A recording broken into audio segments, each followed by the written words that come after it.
So let us proceed to next chapter. Note chapter name is alternating current. तो इसके बारे में थोड़ा सा हमने इलेक्ट्रोमैग्नेटिक इंडक्शन नाम के चैप्टर में पढ़ा था एक सवाल में, तो उस सवाल को वापस से देखेंगे। तो पहले मैं ये चैप्टर एक क्वेश्चन के साथ स्टार्ट करूँगा। सबसे पहले मैं आपको कुछ डायग्राम बनाकर दिखा रहा हूँ, आपको आइडेंटिफाई करना रहेगा उसमें कि which one is alternating current and which one is direct current. ठीक है, तो मान लीजिए इस तरीके से दिए हुए आपको ये आई वर्सेस टी ग्राफ है। मान लीजिए एक ग्राफ इस तरीके से दिया है,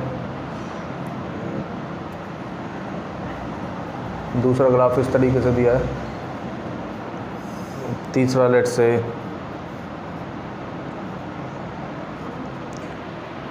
तीसरा दिया है इस तरीके से, और फोर्थ ग्राफ है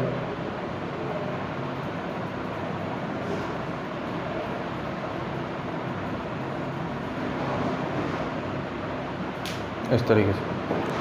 तो अगर आपसे पूछा जाए कि चलो मतलब आइडेंटिफाई करिए कि which one is alternating current and which one is direct current, तो देखिए अगर आप फर्स्ट वाले की बात करें तो फर्स्ट वाला तो आप इजीली बता देंगे एसी, क्योंकि ये हमेशा से पढ़ते आए एसी की शेप ऐसी ही होती है। सेकंड वाला कैसा है, इसको हम डायरेक्टली बता सकते हैं डीसी है, क्योंकि ये हम बचपन से पढ़ते आए, एसी को इसको कहते हैं, डीसी इसको कहते हैं। अब थर्ड वाले की बात करें तो लगेगा आपको एसी है, लेकिन ये एक्चुअली डीसी है। एसी में इसको ऑल्टरनेटिंग करंट को बोल रहा हूँ, और डीसी डायरेक्ट करंट जो अभी तक हम पढ़ते आए हैं। ये करंट भी डीसी है, और ये वाला डायग्राम अगर हम देखें तो ये एसी है। ठीक है, तो फिर अब बात आती है हम किस बेसिस पे आइडेंटिफाई कर रहे हैं कि ये एसी है या डीसी है। तो सबसे पहले let us define what is alternating current, then you will understand how we identified these graphs, which one is AC and which one is DC. So first of all define, so we can define alternating current, or it is a current which changes direction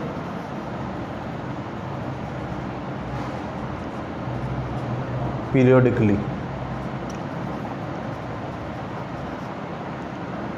ठीक है, मतलब ऐसा current जो कि periodically direction change करे उसको हम बोलेंगे ऑल्टरनेटिंग करंट।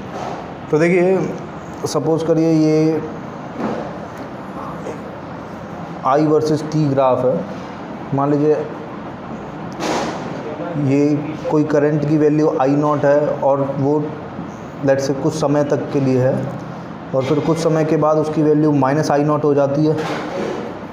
मान लीजिए ये टाइम है t/2, और फिर ये टी टाइम पर माइनस आई नॉट हो गई, और फिर टी टाइम के बाद वापस से आई नॉट हो गई, और ये मान लीजिए 3t/2 टाइम तक रही। फिर इसके बाद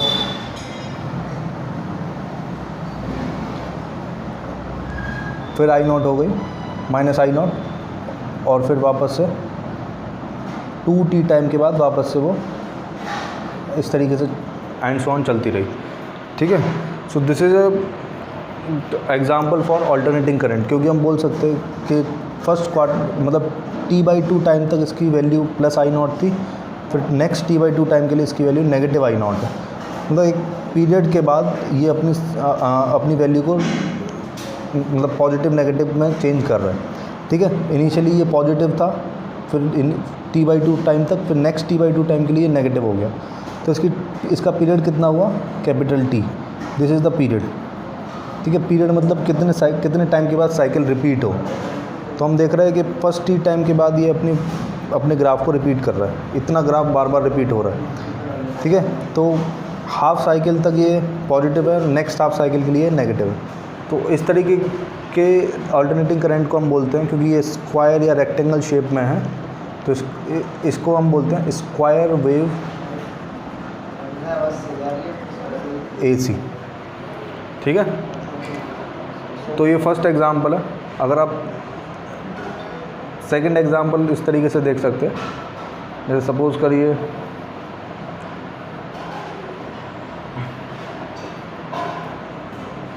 मान लीजिए ये आई नॉट, ये माइनस आई नॉट, ये t/2, ये t, ये 3t/2 और ये 2t। ठीक है, तो सेम जैसा एक्सप्लेनेशन हमने इसमें दिया ऐसा सेम एक्सप्लेनेशन इसके लिए भी लिख सकते हैं। इसका पीरियड कितना हो जाएगा 2t पीरियड के बाद ये ग्राफ रिपीट कर रहा है इसी तरीके से। ठीक है, तो फर्स्ट हाफ साइकिल जो कि t टाइम तक चली उस टाइम तक के लिए इसका ग्राफ पॉजिटिव आई एक्सिस में है और नेक्स्ट हाफ साइकिल के लिए इसका ग्राफ नेगेटिव वाई एक्सिस में है। तो फिर इस तरीके के एसी को हम बोलते हैं, क्योंकि ये ट्रायंगुलर शेप में है तो इसको हम बोलते हैं triangular wave AC, triangular wave AC. ठीक है, तो this is second example.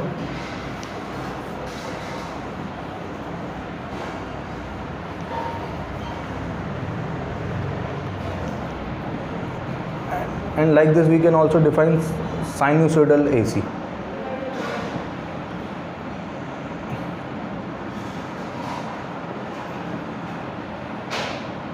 This is t/2, this is t and this is 3t/2. So period for this sinusoidal graph is capital T. For first half cycle the graph is in positive I-axis and for next half cycle it is in negative I-axis. And like this graph is repeating itself after an interval of t. ठीक है, इस axis पे मैंने current show किया है और इस axis पे मैंने टाइम शो किया है। तो क्योंकि ये साइन कर्व के जैसा है तो इसलिए हम इसको बोलते हैं साइनोसोइडल एसी।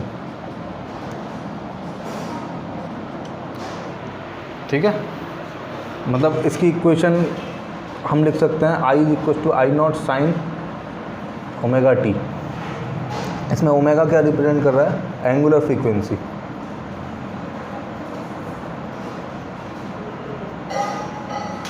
ओमेगा = 2π/T ही है। तो इस तरीके के ऑल्टरनेटिंग करंट के ग्राफ को हम बोलते हैं साइनोसोइडल एसी। अब देखिए इस तरीके से कई सारे अनलिमिटेड वेज हो सकते थे मतलब एसी को रिप्रेजेंट करने के। These are 3 standard forms which I shown just now. और इन तीनों में भी सबसे ज़्यादा स्टैंडर्ड जो है वो है साइनोसोइडल एसी, क्योंकि इसको जनरेट करना थोड़ा ईजी रहता है। ठीक है, इसका जनरेट करना हमने इससे पिछले वाले चैप्टर में भी पढ़ा था। एक बार मैं वापस से अभी भी फिर से दिखाऊंगा। सो let us study now how this sinusoidal AC is generated.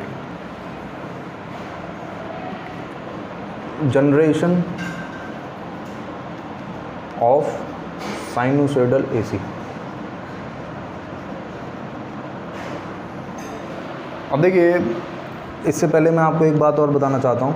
जो मैंने अभी 3 एग्जांपल्स दिए उन तीनों एग्जांपल्स में मैंने मतलब पॉजिटिव वाई एक्सिस में पीक वैल्यू जो करंट की ली थी वो I0 ली थी और नेगेटिव वाई एक्सिस में मैंने जो पीक वैल्यू ली वो -I0 ली थी। तो जिसमें नेगेटिव और पॉजिटिव में peak value magnitude wise same रहे ऐसे ग्राफ्स को हम ऐसे अल्टरनेटिंग करंट को हम बोलते हैं सिमेट्रिक अल्टरनेटिंग करंट्स।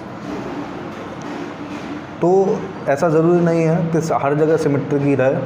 तो ऐसा भी हो सकता है कि पॉजिटिव वाई एक्सिस में पीक वैल्यू +I0 रहे और हो सकता है नेगेटिव वाई एक्सिस में पीक वैल्यू I0 ना रहे। ठीक है, लेकिन वो सेम पीरियड के बाद रिपीट होगा। तो इस तरीके के अल्टरनेटिंग करंट को हम बोलते हैं unsymmetric alternating current. They are still alternating current but we are calling it as unsymmetric alternating current. ठीक है, so now let us study how this sinusoidal AC is generated. तो सपोज करिए कि एक मैग्नेटिक फील्ड रीजन है इस तरीके से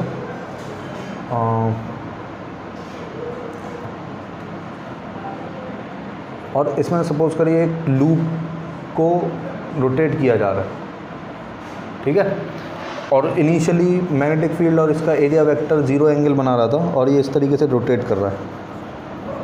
ठीक, तो लेट्स से t = 0 पे ऐसा था। तो फिर अगर हम फ्लक्स की बात करें तो फ्लक्स इसमें कितना लिखेंगे t टाइम पे। Flux as a function of t हम लिख सकते हैं BA, let's say A is the area of this loop, BA cos omega t, क्योंकि किसी भी टाइम t पर इन दोनों के बीच का एंगल कितना होगा ओमेगा t। ठीक है, तो फ्लक्स कितना हो जाएगा BA cos ओमेगा t। तो फिर according to Faraday's law EMF कितना होगा, मैग्नीट्यूड अगर सिर्फ बात करें तो वो होगा d∅dt। ठीक है, तो ये कितना हो जाएगा BA omega sine omega T, एक माइनस साइन और आएगा। तो देखिए मैं सिर्फ मैग्नीट्यूड की बात कर रहा हूँ, तो ये कितना हो जाएगा, बी ए ओमेगा साइन ओमेगा टी, ठीक है। तो अब देखिए इस बी ए ओमेगा को अगर मैं एक सिंपल ई नॉट से रिप्रेजेंट करूँ, क्योंकि ये पूरा कांस्टेंट है, तो इसको हम लिख सकते हैं E M F is equal to E naught sine omega T, और इसके करस्पॉन्डिंग जो करंट जनरेट होगा उसको हम लिख पाएंगे, अगर रेजिस्टेंस के अक्रॉस इस ई एम एफ को हमने कनेक्ट कर दिया तो उसको हम लिख पाएंगे E naught by R sine omega T, या फिर I naught sine omega T, ठीक है। तो this is how an alternating sinusoidal voltage is generated, मतलब साइनोसॉइडल ईएमएफ जो आप बोल रहे हैं वो इस तरीके से जनरेट किया जा सकता है। ये हमने इलेक्ट्रोमैग्नेटिक इंडक्शन चैप्टर में भी पढ़ा था। अब देखिए, अब ये आप क्वेश्चन करेंगे कि ये रोटेट कैसे कर रहा है, मतलब अगर इस लूप को आप समाव रोटेट करा पाए मैग्नेटिक फील्ड में तो आप इजीली साइनोसॉइडल एसी को जनरेट कर सकते हैं। नाउ वन में थिंक कि यहाँ पर एक मोटर लगा दें, तो मोटर के ज़रिए हम इसको घुमाते रहेंगे और अल्टरनेटिंग करंट जनरेट होगा। तो मोटर कैसे चलेगी, वो भी इलेक्ट्रिसिटी से चलेगी, और इलेक्ट्रिसिटी से हम वापस क्या प्रोड्यूस कर रहे हैं, इलेक्ट्रिसिटी, तो कोई फ़ायदा नहीं होगा, तो इसलिए मोटर यूज़ नहीं करते। तो इसकी जगह डिफरेंट चीज़ें, डिफरेंट पावर प्लांट्स में ये काम किया जाता है। जैसे हाइड्रो पावर प्लांट है, वहाँ पर पानी गिराया जाता है टरबाइन के ऊपर, तो टरबाइन घूमता है, उसके कारण से ये मोटर घूमती है, और सेम मैकेनिज्म वहाँ पर फॉलो होता है।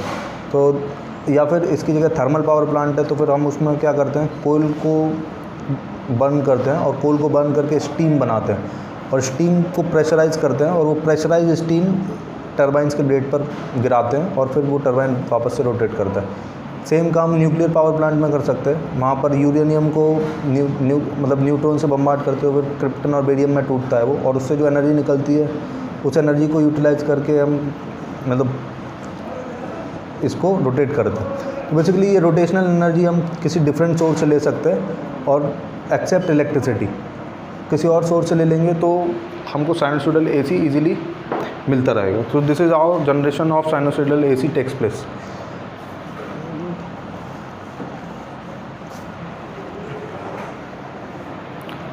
Now let us study average value of sinusoidal AC। तो देखिए, for any time varying current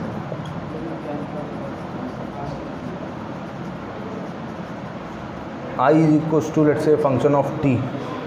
मान लीजिए कोई भी टाइम वेरिंग करंट है, लेट्स से उसका ग्राफ इस तरीके से है, ये I और लेट्स से इधर t, और इस तरीके से कोई ग्राफ है। तो अगर आपसे बोला जाए कि ऐसे t1 और t2 के बीच में I की एवरेज वैल्यू बताइए, तो I एवरेज हम लिखते हैं delta Q by delta T। So let's say this I is given है, I versus T graph looks something like this. तो डेल्टा टी तो हम इजीली बता पाएंगे T2 माइनस T1। अब डेल्टा क्यू हम कैसे निकालेंगे, उस ग्राफ का अगर ये एरिया हम कैलकुलेट कर लें, so delta Q will be given as integral from T1 to T2 I dt। तो ये जो है ये हमको डेल्टा क्यू दे देगा, और फिर ये वैल्यू अगर हम यहाँ सब्सटीट्यूट करें तो हमें आई एवरेज की वैल्यू मिल जाएगी T1 to T2 integral I dt upon T2 minus T1। So this is how we get I average, ठीक है। अब देखिए, अगर ये डायरेक्ट करंट होता सपोज़, तो उसका ग्राफ इस तरीके से आता, क्योंकि वो चेंज नहीं करता है। मैं अभी अज्यूम कर रहा हूँ कि वो चेंज नहीं कर रहा है, क्योंकि जो हमने वो पढ़ा था वो बहुत रेयर केसेस में हम ऐसे डीसी करंट देखते हैं जिसमें डीसी करंट की वैल्यू चेंज हो। तो डीसी करंट मतलब जो चेंज ना हो, ऐसा हम करंट देख रहे हैं। तो suppose DC current looks like this, I versus T graph looks something like this, है ना। तो अगर हम चार्ज फ्लोन की बात करें, चार्ज फ्लोन इन time interval T2 minus T1, ठीक है। मान लीजिए T1 है और ये T2 है। तो हम इजीली बोल सकते हैं delta Q is equal to I D C into T2 minus T1। मतलब डायरेक्ट करंट के केस में हम सिंपली क्या करेंगे, टाइम इंटरवल का डायरेक्ट करंट के वैल्यू से मल्टीप्लाई कर देंगे तो हमको चार्ज फ्लोन की वैल्यू मिल जाएगी। ठीक है,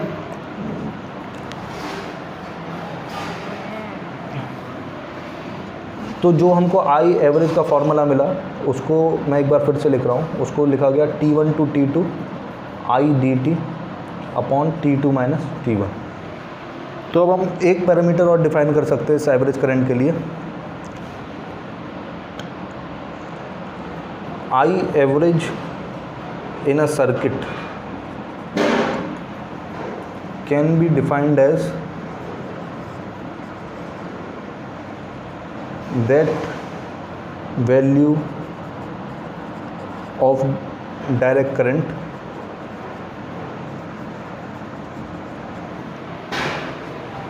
I average in a circuit can be defined as that value of direct current which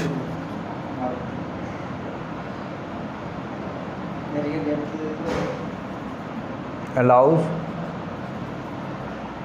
same charge to flow that which allows same charge to flow that would have flown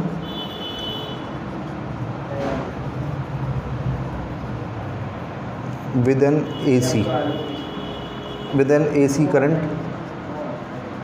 in same duration।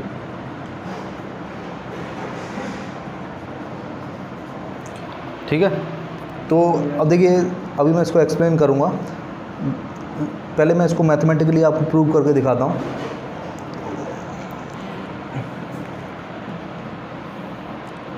अब देखिए जब भी अगर हम मान लीजिए T2 minus T1 time interval में, इस टाइम इंटरवल में अगर हम चार्ज फ्लोन की वैल्यू कैलकुलेट करें तो दो करंट के कारण हम ये वैल्यू कैलकुलेट कर सकते हैं, एक तो IDC के कारण और एक टाइम वेरिंग करंट के कारण। ठीक है, तो DC के लिए हम सिंपली क्या लिख देंगे, IDC into T2 minus T1। ठीक है, for DC।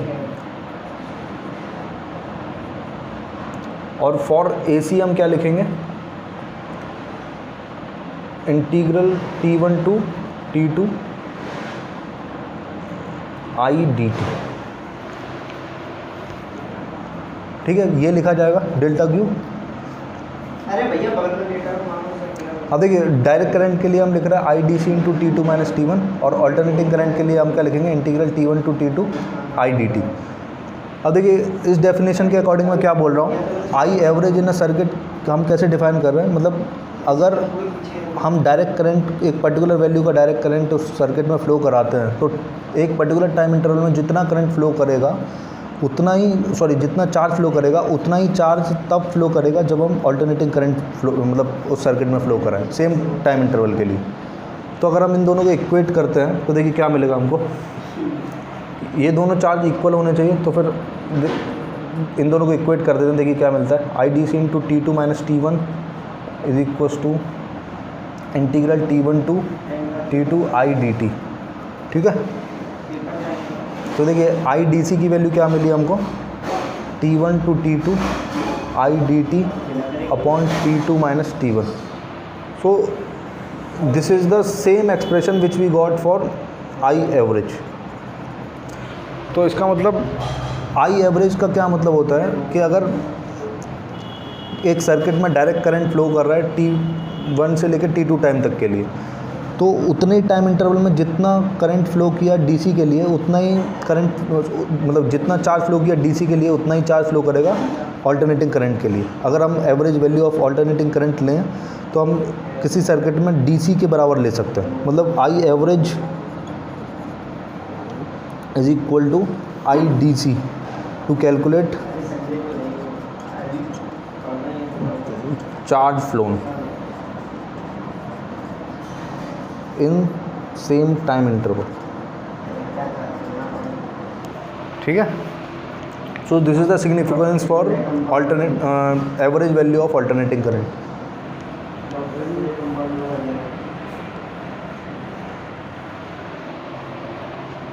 Now let us study root mean square value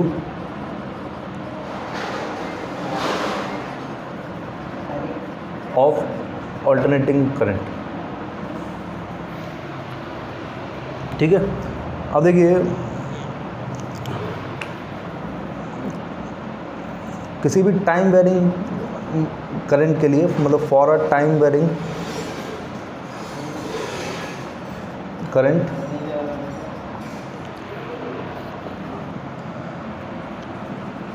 heat produce,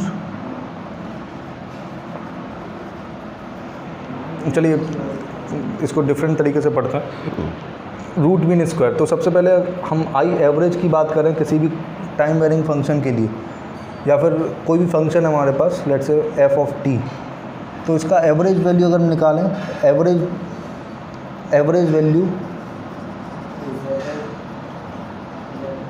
of F from T1 to T2, तो उसको कैलकुलेट कैसे करते हैं हम, integral T1 to T2 F T D T upon T2 minus T1। ठीक है, this is F average. So this is how we calculate average value of function in time interval T1 to T2। ठीक है, अब मान लीजिए अगर मैं mean square value की बात करूं, mean square value of F, mean square value का क्या मतलब है, मैं सारे टर्म्स का स्क्वायर करके उसका एवरेज निकालना चाहता हूँ, that is the meaning of mean square value. तो हम कैसे सॉल्व करेंगे, मतलब एफ मीन स्क्वायर, इसको हम क्या लिख सकते हैं, integral T1 to T2 f square t D t, ठीक है, अपॉन T2 माइनस T1।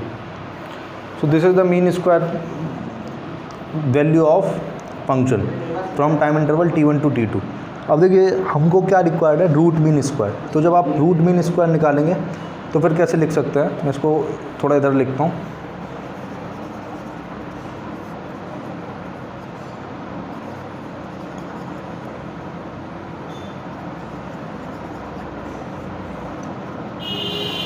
तो आप रूट मीन स्क्वायर कैसे लिख सकते हैं, RMS रूट मीन स्क्वायर है ना, रूट मीन स्क्वायर वैल्यू को हम कैसे लिख सकते हैं, integral T1 to T2 f square t D T upon T2 minus T1 whole under root. So we have just taken the under root of mean square value, that's why we are calling it as root mean square. तो किसी भी function का हम root mean square value निकालना चाहते हैं तो हम इस फॉर्मूले के जरिए मतलब कैलकुलेट कर सकते हैं। तो अब हम इसकी सिग्निफिकेंस जानेंगे, इसकी सिग्निफिकेंस क्या है। So let us study significance of root mean square value of AC। तो देखिए अगर करंट की बात करें तो IRMS को हम कैसे लिखेंगे, 1 upon T2 minus T1 integral T1 to T2 I square dt, ठीक है, whole under root. So this is the expression for root mean square value of alternating current. ठीक है, अब देखिए इसकी सिग्निफिकेंस क्या है। तो सिग्निफिकेंस जानने के लिए हम डिफरेंट तरीके से इसको स्टडी करेंगे। मान लीजिए मैं ऐसा कैलकुलेट करूं, for a time varying current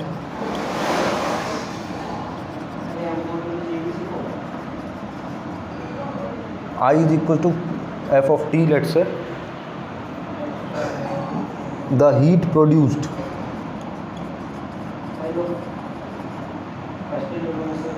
in a resistor R in time interval T2 minus T1 is, इसको हम लिख सकते हैं H1 is equal to let say I square into R dt, और इसको हम इंटीग्रेट करेंगे T1 टू T2। ठीक है, यहाँ पर हम AC लिख सकते हैं क्योंकि ऑल्टरनेटिंग करंट के लिए हम यूज़ कर रहे हैं। So this is the expression for heat generated in a resistor in time interval T2 minus T1 for an alternating current. ठीक है, और अगर हम DC की बात करें तो फॉर DC उसी टाइम इंटरवल में कितनी हीट जनरेट होगी, तो उसको हम लिख सकते हैं H2 is equal to I square DC into R into t two minus t one. ठीक है, तो ये दो एक्सप्रेशन हमारे पास आए। अब अगर सपोज़ करिए ये दोनों हीट अगर इक्वल हों, मतलब ऑल्टरनेटिंग करंट के ज़रिए और डायरेक्ट करंट के ज़रिए, तो अगर हम इन दोनों को इक्वेट करें तो देखिए क्या मिलता है। If H1 is equal to H2, तो देखिए क्या मिलेगा, T1 to T2 I square A C into R into d t is equal to I square D C into R into t two minus t one. ठीक है, तो देखिए are cancel out हो जाएगा दोनों साइड, तो फिर हमको आई डी सी की वैल्यू देखिए क्या मिलेगी। I D C square is equal to 1 by t two minus t one whole integral of T1 to T2 I square A C into d. अगर हम स्क्वायर रूट ले लें दोनों साइड तो फाइनली ये एक्सप्रेशन मिलेगा। Now if you just look at this expression you will reconsider it, मतलब क्योंकि जो हमने आई आर एम एस का एक्सप्रेशन पढ़ा था इससे पहले, this is the same expression which we got for I R M S. हमने आई आर एम एस अभी जस्ट कैलकुलेट किया है, तो आई आर एम एस ये जो एक्सप्रेशन मिला एग्जैक्टली वही एक्सप्रेशन है जो हमने रूट मीन स्क्वायर के लिए कैलकुलेट किया था। तो इसका मतलब हम बोल सकते हैं कि root mean square value of a current is actually the effective DC current for a alternating current circuit. मतलब अगर आप किसी रजिस्टर में अगर आप T1 से लेकर T2 टाइम तक के लिए हीट प्रोड्यूस कैलकुलेट करना चाहते हैं तो आप सिंपली क्या करेंगे, H is equal to I R M S square into R into t two minus t one, आप इस तरीके से कैलकुलेट कर सकते हैं। मतलब अगर ऑल्टरनेटिंग करंट किसी सर्किट में फ़्लो कर रहा है तो एक रजिस्टर के अक्रॉस जो हीट जनरेट हो अगर आप कैलकुलेट करेंगे तो आप उसकी जगह क्या कर सकते हैं, आप आरएमएस वैल्यू, अगर आरएमएस वैल्यू के बराबर डीसी करंट उसमें फ़्लो करा दें और उसके कारण से आप हीट जनरेटेड कैलकुलेट करें तो that will be the same value that you will get for alternating current. मतलब effective value of alternating current is sorry effective value of direct current for alternating current is root mean square value. ठीक है, तो I R M S is known as effective D C for an alternating current. So this is the significance for root mean square value.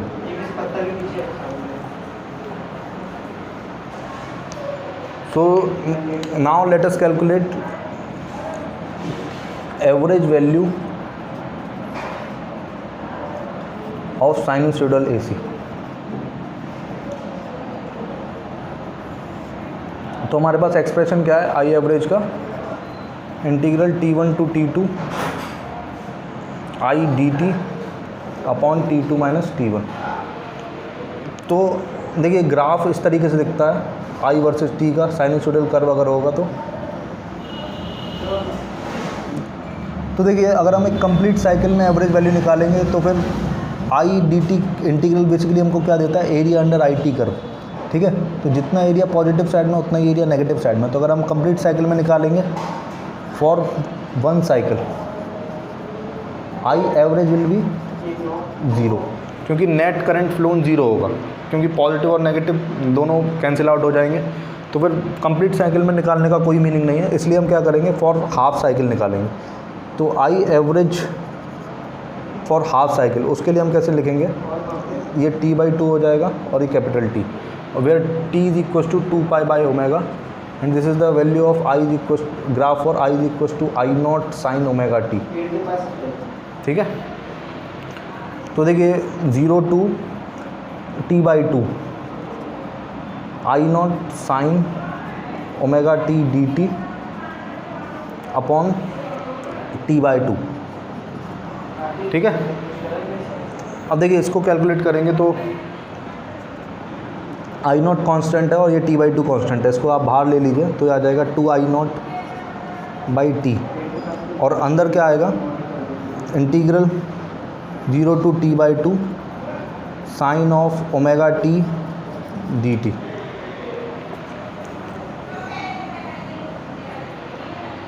अब देखिए इसको मैं यहाँ पर लिख रहा हूँ, तो ये आएगा 2i0/t। इसको साइन ओमेगा टी को आप इंटीग्रेट करेंगे तो आएगा minus of cos omega T upon omega, और लिमिट्स आएंगी 0 to t/2। ठीक है, तो 2i0/t इसको हम लिख सकते हैं माइनस ऑफ कॉस, देखिए ये ओमेगा बाहर आ जाएगा तो इसको मैं ओमेगा टी लिख देता हूँ, तो अंदर बचेगा minus of cos omega into t/2 plus of cos 0। ठीक है, क्योंकि t को हम 0 सब्सटीट्यूट करेंगे।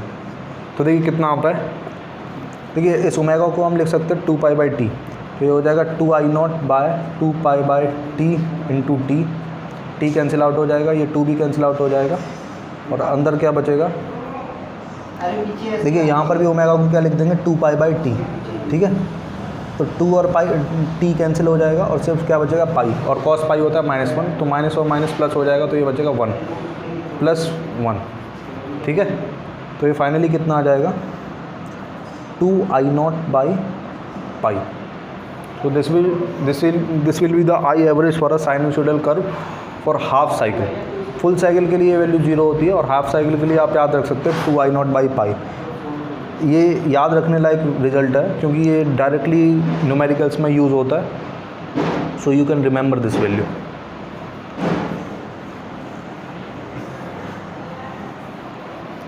Late us now calculate root mean square value of a sinusoidal AC।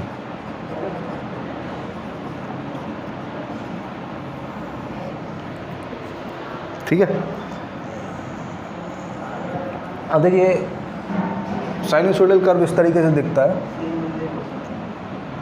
तो ये I वर्सेस T ग्राफ है ना, लेकिन जब आप root mean square value integration करते हैं, तो जब आप स्क्वायर करेंगे तो फिर ग्राफ इस तरीके से होगा। मतलब अभी इसकी पीक वैल्यू लेट से I0 है और ये -I0 है, तो जब आप स्क्वायर करेंगे तो ये पीक वैल्यू राइज हो जाएगी थोड़ी, और ये हो जाएगी I0 स्क्वायर।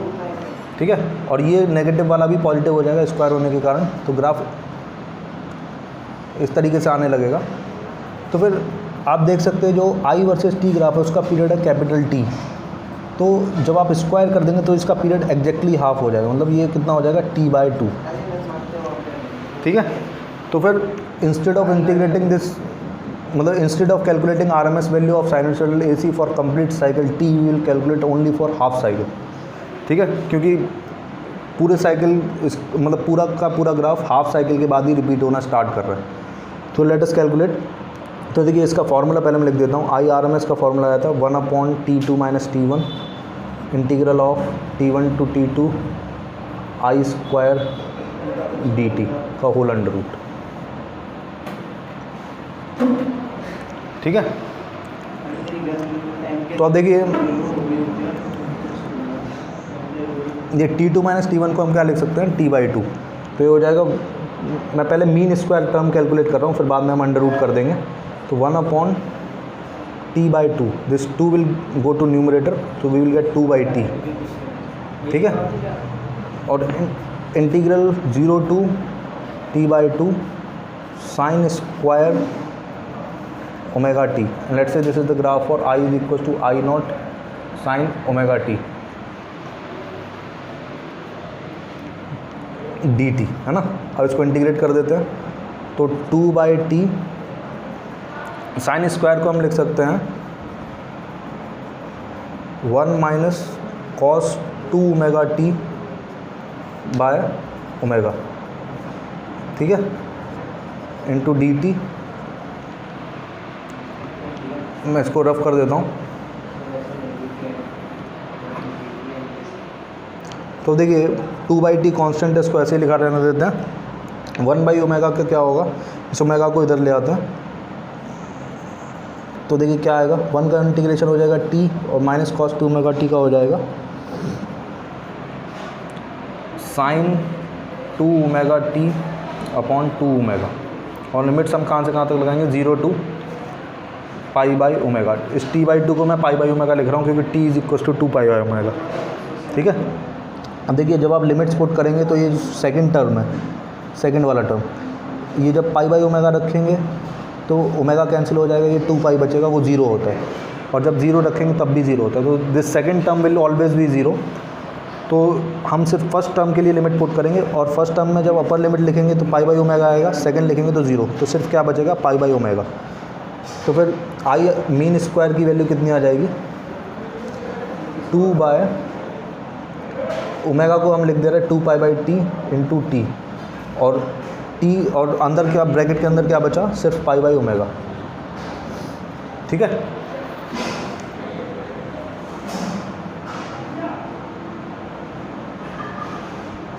तो देखिए ये t कैंसिल आउट हो जाएगा, और ये 2 भी कैंसिल आउट हो जाएगा, और पाई बाई कैंसिल आउट हो जाएगा।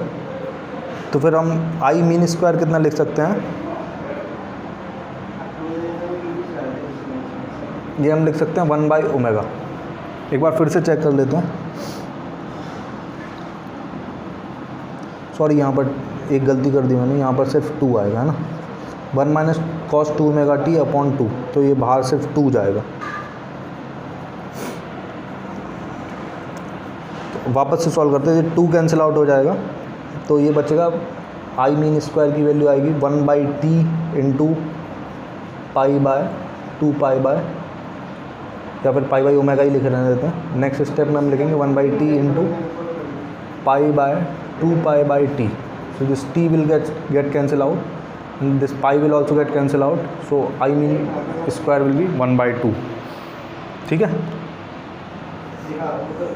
अब देखिए ये आई की जगह हम आई को हमने क्या लिखा था, आई नॉट साइन ओमेगा टी। ठीक है, तो जब आई का स्क्वायर करेंगे तो क्या आएगा, I naught square sine square omega T. तो मैंने ये आई नॉट स्क्वायर नहीं लिखा है यहाँ से लेके लास्ट तक कहीं पे भी, तो बाहर एक आई नॉट स्क्वायर भी आएगा।